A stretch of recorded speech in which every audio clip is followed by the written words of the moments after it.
దేవుని యొద్దకు వచ్చినప్పుడు ఆయన వాక్కుతోనే దేవుడు బాగు చేస్తూ ఉన్నాడు ఎంతో మందిని. ఆయన వాక్కు ఆజ్ఞ, ఆయన మాటతోనే, ఆయన యొక్క శక్తితోనే అనేకమైన అద్భుతములు దేవుడు చేస్తూ ఉన్నాడు. మరి ఈరోజు అనేకమైన ప్రజలు కూడా ఈ యొక్క స్వస్థతల కొరకే వస్తూ ఉన్నారు, అనారోగ్యం కొరకే వస్తూ ఉన్నారు, ఆపదొచ్చినప్పుడే వస్తూ ఉన్నారు, అవసరాన్ని బట్టే వస్తూ ఉన్నారు. కానీ ఆసక్తి కలిగి ప్రభువు కోసం నేను వెళ్ళాలి, ఆయన కొరకు నేను కన్నీరు కార్చాలి, ఆయన కొరకు నేను కనిపెట్టుకొని ఉండాలనేటి వాళ్ళు కొద్ది మంది మాత్రమే కనపడుతూ ఉన్నారు. ప్రతి ఆదివారం కూడా దేవుడు ఏమన్నాడు, 6 దినములు కష్టపడి 7వ దిన విశ్రాంతి దినమందు ఏ పని చేయకూడదు, ఆ పని మానేసి ప్రభు సన్నిధికి రమ్మని లేవి కాండములో దేవుని యొక్క వాక్యం ప్రకటిస్తుంది. Praise the Lord. Hallelujah, hallelujah. ఎవరి కోసం వస్తూ ఉన్నావు నువ్వు దేవుని యొద్దకి? నీ కోసం వస్తూ ఉన్నావు, నీ బిడ్డల కోసం వస్తూ ఉన్నావు, నీ కుటుంబం కోసం వస్తూ ఉన్నావు, నీ అవసరతల కోసం మాత్రమే నువ్వు దేవుని యొద్దకు వస్తున్నావు. కానీ నా దేవుని కోసం అనేకమైన రీతిలో కష్టపడి ప్రభు సన్నిధిలో అనేకమైన ఆత్మలు నడిపించాలన్న ఆసక్తితో మాత్రం నువ్వు రావటం లేదు బిడ్డ.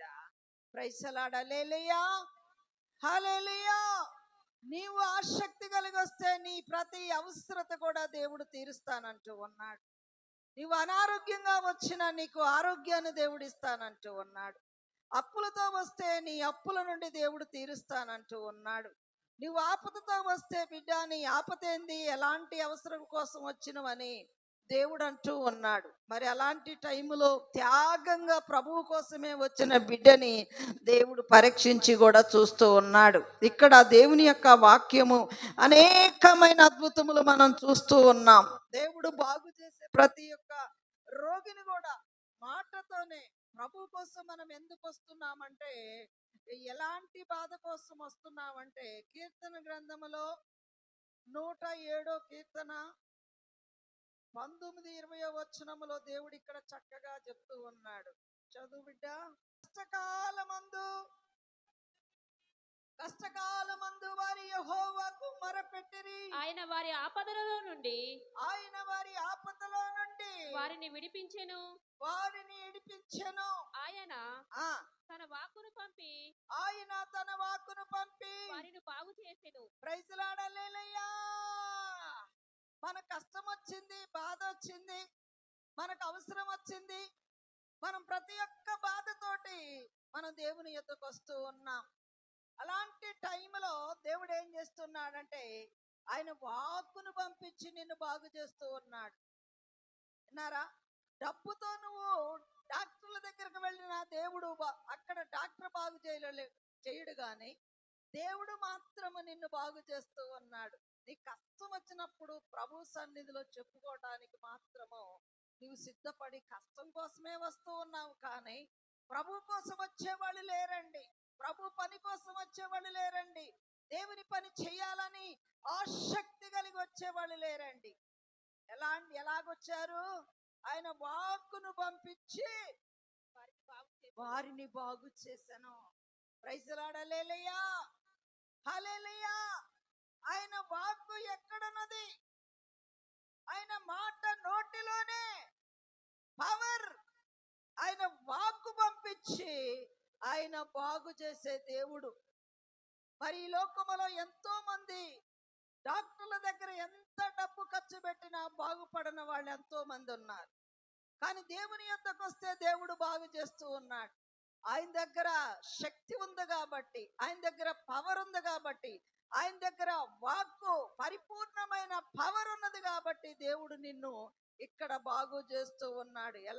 ఎలాగ బాగు చేస్తూ ఉన్నాడు? 2 కొరింథీలు 12వ అధ్యాయము 12వ వచనములో చెప్తూ ఉన్నాడు. చదువు బిడ్డ. 2 కొరింథీలు 12వ అధ్యాయం 12వ వచనం.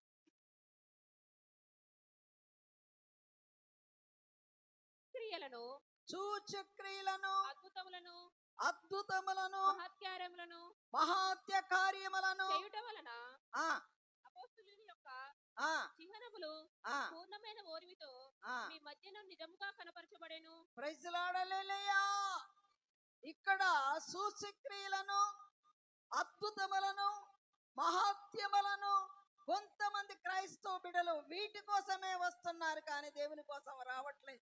దేవుడు ఇలాంటి కార్యములు చేస్తూ ఉన్నాడు, అనేకమైన అద్భుతాలు చేస్తూ ఉన్నాడు, అనేకమైన రోగములను బాగు చేస్తూ ఉన్నాడు, అనేకమైన రీతుల్లో ప్రతి ఒక్కరికి కూడా ప్రభువా అంటే దేవుడు ఆయన వాక్కును పంపించి దేవుడు బాగు చేస్తూ ఉన్నాడు. ఆయన చెయ్యని కార్యం అంటూ ఏది కూడా లేదు. ఎప్పుడు నువ్వు దేవుని కాడికి వస్తావంటే నీ అవసరాన్ని బట్టి దేవుని దగ్గరికి వస్తావు. అది కూడా దేవుని యొక్క మార్గము, నిజమైన మార్గము దగ్గరికి వచ్చినప్పుడే అక్కడ సూచక్రియలు జరుగుతాయి, అక్కడ మహాత్యములు జరుగుతాయి, అక్కడ అద్భుతాలు జరుగుతాయి. దయించు అగ్నిచోల అనెంటింగ్ మినిస్ట్రీలో అనేకమైన అద్భుతాలు జరుగుతున్నాయి అంటే కేవలము దేవుని యొక్క దయ. ప్రైజ్ ది లార్డ్, హల్లెలూయా, హల్లెలూయా. ఇక్కడ అద్భుతాల కోసమే నువ్వు దేవుని కోడికి వస్తూ ఉన్నావు, రోగము కోసమే వస్తూ ఉన్నారు, కానీ దేవుని కోసం వచ్చే వాళ్ళు ఎవ్వరు కూడా కనిపించట్లేదు. దేవుడు ఎన్నో రీతుల్లో ఎంతో మందిని ఇక్కడ బాగు చేస్తూ ఉన్నాడు, కానీ నీ అవసరాన్ని బట్టి వస్తే మటుకి దాని టైంలో దేవుడు కూడా చూస్తూ ఉంటాడు. నువ్వు బిడ్డ అవసరాల కోసమే వచ్చావు, కానీ ఆపద కోసం మాత్రం నువ్వు దేవుని దగ్గర దేవుని కోసం త్యాగం చేయలేకపోతున్నావు. నేను మటుకు నీ అవసరాన్ని ఎందుకు తీర్చాలని దేవుడు కాదని నీకు నచ్చినట్టుగా నడుచుకుంటూ వస్తూ ఉన్నారు. ఇలాంటి వారిని ఏమంటారంటే స్వార్థపరులు అంటారు. ప్రైజ్ ది లార్డ్, హల్లెలూయా. స్వార్థపరులు దేవుని యొక్క పని నిమిత్తముగా త్యాగం చేసి ఎప్పుడు కూడా కన్నీరు గార్చి ఉపవాసం ఉండి దేవుని సన్నిధిలో నిలబడ్డప్పుడు నీ శ్వాసాన్ని బట్టే దేవుడు నిన్ను బాగు చేస్తాడు.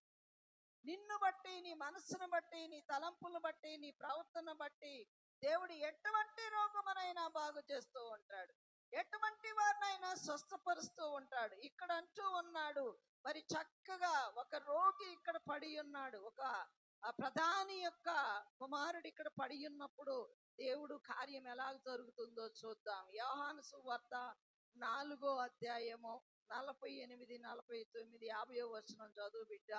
దేవుడు చక్కగా ఇక్కడ చెప్తూ ఉన్నాడు.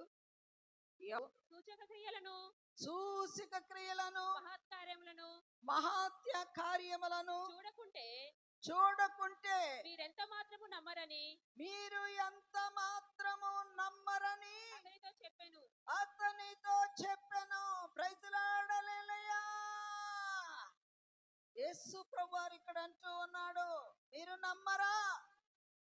సూచక్రియలను, మహాత్య కార్యములను చూడకుంటే నమ్మరా? దేవుడు చేస్తాడనే నమ్మకం నీకుంటే మాటతోనే అద్భుతాలు జరుగుతాయి, మాటతోనే స్వస్థత జరిగింది, మాటతోనే అనేకమైన దయ్యములు విడుదలైపోతాయి, మాటతోనే మాంత్రిక శక్తులు తరిమి కొట్టబడతాయి, మాటతోనే రోగములు కూడా విడుదలైపోతాయి అంటూ ఉన్నాడు. దేవుడు ఏమంటున్నాడు, అవి చూస్తేనే నమ్ముతారా? లేకపోతే మీరు నమ్మరా? నమ్మకము లేదా? దేవుడు చేస్తాడు, దేవుని కోసం నేను ఏం చెయ్యాలన్న పట్టుదల లేకుండా ఈనాటి క్రైస్తవులు ప్రభువుని ఎరిగిన వారు ఆపద ఉన్నప్పుడే దేవుని మందిరములోకి వచ్చి గడగడలాడతారు, కానీ అలాంటి అద్భుతముల కోసమే వస్తున్నారు, కానీ ప్రభువు కోసం త్యాగం చేసే వాళ్ళు లేరు అని లేఖనం ప్రకటిస్తూ ఉన్నాడు. హల్లెలూయా, హల్లెలూయా.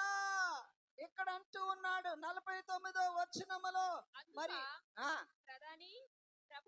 అందుకైన ప్రధాని నా కుమారుడు సావకమునుపే రమ్మని ఆయనను వేడుకొనెను. యేసు నువ్వు వెళ్ళుము, నీ కుమారుడు బ్రతికి ఉన్నాడని అతనితో చెప్పక, ప్రైజ్ ది లార్డ్, హల్లెలూయా. మరి ప్రధానికి ఏమన్నా డబ్బు తక్కువ? నువ్వు వెళ్ళు, నేను వస్తాను. ఆ మాటతోనే తగ్గిపోద్ది అంతే. ఇక దేవుని వాక్కు చేత దేవుడు బాగు చేసే దేవుడు, వాక్కు చేత స్వస్థపరిచే దేవుడు, వాక్కు చేత సమస్త అనారోగ్యములు, గడ్డలు, బీపీ, షుగర్, వెచ్చే, వేడిసి విడుదల. ప్రధాని పోయి ప్రభు దగ్గర తను తగ్గించుకొని, అయ్యా నా కుమారుడు చావనై ఉన్నాడు, నీవు రా అన్నప్పుడు అక్కడ ఏమన్నాడు దేవుడు? యేసు ఈ సూచక్రియల మహాత్మ్యములను చూడకుంటే ఎంత మాత్రం మీరు నమ్మరా? మీకు నమ్మకం లేదా దేవుడు బాగు చేస్తాడని? నువ్వు వెళ్ళు. ఆయన ఎంత చక్కగా మాట్లాడాడో తెలుసా? నువ్వు వెళ్ళు. వెళ్ళన్న తర్వాత ఊరుకున్నాడా? ఆయన మనస్సు వైపు వెంటనే తన కుమారుడి వైపు ఆయన యొక్క వాక్కును, ఆయన కనుదృష్టిని, ఆయన పవర్ను రిలీజ్ చేశాడు. ప్రైజ్ అలాడ్. హల్లెలూయా, హల్లెలూయా. అక్కడ కిందకి రా బిడ్డ. అతడు ఇంకా వెళ్ళుచుండగా తన దాసులు అతనికి ఎదురుగా వచ్చి కుమారుడు బ్రతికి ఉన్నాడని తెలియజెప్పిరి. నీ కుమారుడు బ్రతికి ఉన్నాడని తెలియజెప్పిరి. ఏ గంటకు వాడు బాగుపడసాగానని తండ్రి మళ్ళీ పోయి అడుగుతూ ఉన్నాడంట ఆయన శిశువులను ఎదురుగా వచ్చిన వాడు. ఏ గంటకు బాగుపడి ఉన్నాడని, తన కొడుకు బాగుపడి ఉన్నాడని తండ్రి అడుగుతూ ఉన్నాడు. ఏ గంటకు? చూసారా? ఈ ప్రధాని ఎదురుగా మరి పొయ్యి ఎదురుగా చెప్తున్నప్పుడు ఏ గంటకు వాడు బాగుపడే సాగను, ఆ గంటను కూడా దేవుడు ఇక్కడ చెప్తూ ఉన్నాడు. మరి క్షణములో దేవుని అద్భుతములు, క్షణములో దేవుని కార్యములు, క్షణములో రోగం పొమ్మంటే పోతే రమ్మంటే వస్తుంది ఆయన మాటతోనే. Praise the Lord. Hallelujah, hallelujah. ఏ గంటకు నా కుమారుడు బాగుపడినని తండ్రి, ఆయన తండ్రి అడుగుతున్నాడు. కుమారుడు తండ్రి యేసయ్యను ఎదురుగా ఆయన వారు వచ్చి అడుగుతున్నప్పుడు ఏ గంటకు బాగుపడెను అని అడుగుతూ ఉన్నారు. ఆ గంట కూడా 1 గంటకు బాగుపడనని చెప్తూ ఉన్నారు. Praise the Lord. Hallelujah, hallelujah. మరి రోగములను, బలహీనతలను, అనారోగ్యములను, అనేకమైన సూచక్రియలను, అనేకమైన మంత్ర శక్తుల ప్రభావమును కూడా దేవుడే బాగు చేస్తాడు, కానీ ఏ మనుషులు కూడా బాగు చేయలేరు.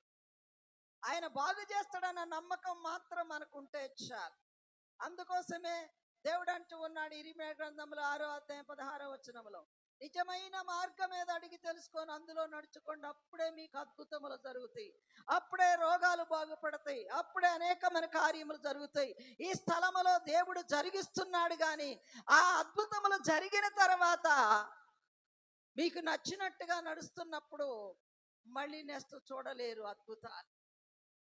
బాగు చేయటానికి మాత్రమే ఇక్కడికి వస్తూ ఉన్నారు, రోగాల కోసమే వస్తూ ఉన్నారు, అనారోగ్యం కోసమే వస్తూ ఉన్నారు, కానీ ప్రభు కోసం వచ్చేవాళ్ళు లేరండి, ప్రభు పని కోసం వచ్చేవాళ్ళు లేరండి, ప్రభు కోసం కష్టపడే వాళ్ళు కూడా కనిపించట్లేదండి. అలాంటి వారిని కూడా దేవుడు అంటూ ఉన్నాడు, స్థిరమైన విశ్వాసము కలిగి సావైన బ్రతుకైనా నీ కొరకే బ్రతకాలా అనే యొక్క స్థిరమైన విశ్వాసం కలిగి వచ్చే వారి కొరకు దేవుడు ఎదురు చూస్తూ ఉన్నాడు. హల్లెలూయా, హల్లెలూయా. నీ విశ్వాసము స్థిరంగా ఉంటే ఎటువంటి రోగమునైనా దేవుడు నిన్ను బాగు చేస్తాడు, ఎటువంటి అనారోగ్యమునైనా దేవుడు నిన్ను బాగు చేస్తాడు. దేవుడు మాత్రము చేయగలడు. నీవు డబ్బు నుంచి బాగుపడలేవు, తెలివి నుంచి బాగుపడలేవు, ఆస్తి అంతస్తుల నుంచి బాగుపడలేవు, బంధుత్వము నుండి బాగుపడలేవు. నువ్వు అనేకమైన విధములుగా విస్తారమైన డబ్బు ఖర్చు పెట్టి ఎన్నో పూజలు చేసినా నువ్వు బాగుపడలేవు. దేవుడు ఒక్కడే నిన్ను బాగు చేస్తాడు. హల్లెలూయా. ఆయన ఎద్దుకు వచ్చినప్పుడు తనను తాను తగ్గించుకొని దేవుని ఎదుట మనం సాగిల పడితే దేవుడే నిన్ను బాగు చేస్తానంటూ ఉన్నాడు. Praise the Lord. Hallelujah, hallelujah, hallelujah. సమస్తానికి ముందు నడిచే దేవుడు మన చుట్టూ తిరుగుతూ ఉన్నాడు. ఆయనున్న నివాస స్థలములో నుండి భూమి మీద ఉన్న ప్రతి మనిషిని కూడా దేవుడు చూస్తూ ఉన్నాడు. నీ మనసు ఎలా ఉంది? నీ మనసు ఎలాగా ప్రభువు మీద ఆనుకోనుందా, మనుషుల మీద ఆనుకోనుందా? దేవుని మీద ఆనుకున్న బిడ్డ ఎప్పుడు కూడా దేవుని పని విషయంలో వెనక్కరారు. Praise the Lord. Hallelujah, hallelujah, hallelujah. మున్ప్రాస్టెంపట్ విడరి మ్యాన్. నీవు మునుపుటి వలె ప్రభు కోసం త్యాగం చేసి ముందు నడువు. నీకున్న ప్రతి సమస్యను కూడా దేవుడు తీరుస్తాడు. ఈ చిన్న వాక్యం దేవుడు దీవించును గాక. ఆమేన్. Praise the Lord. కళ్ళు మూసుకోండి. మహాపరిశుద్ధుడా, మహోన్నతుడా, దయగలిగిన తండ్రి, మమ్మల్ని జ్ఞాపకం చేసుకో నాయన. అయ్యా, బిడ్డలందరినీ కూడా జ్ఞాపకం చేసుకో తండ్రి. 6 దినములు పని చేసి 7వ దినం విశ్రాంతి దినమందు ఏ పని చేయకూడదన్నావు. ఏ పని కూడా చేయకుండా దేవుని కోసమే మానేసేవారై ఉండాలి, ప్రభు కోసమే నడిచేవారై ఉండాలి, ప్రభు కోసమే చేయబట్టి ప్రభువా నీ కొరకు నేను ఏం చేయాలా అనే యొక్క ఆశ కలిగిన బిడ్డలను లేవనెత్తండి ప్రభువా. స్వార్థపరులు, అవినీతి పరులు, అక్రమ కోసం, అవసరం కోసం వచ్చే బిడ్డలు లాంటి వారు కాదు, ప్రభు కోసం నీ కోసం కష్టపడే బిడ్డలను లేవనెత్తమని, ఎన్న వాక్యం విడిచిపెట్టకుండా వాక్యానుసారమైన జీవితాన్ని బిడ్డలకు దయచేయమని యేసు నామములో అడుగుచున్నాను తండ్రి. ప్రైజ్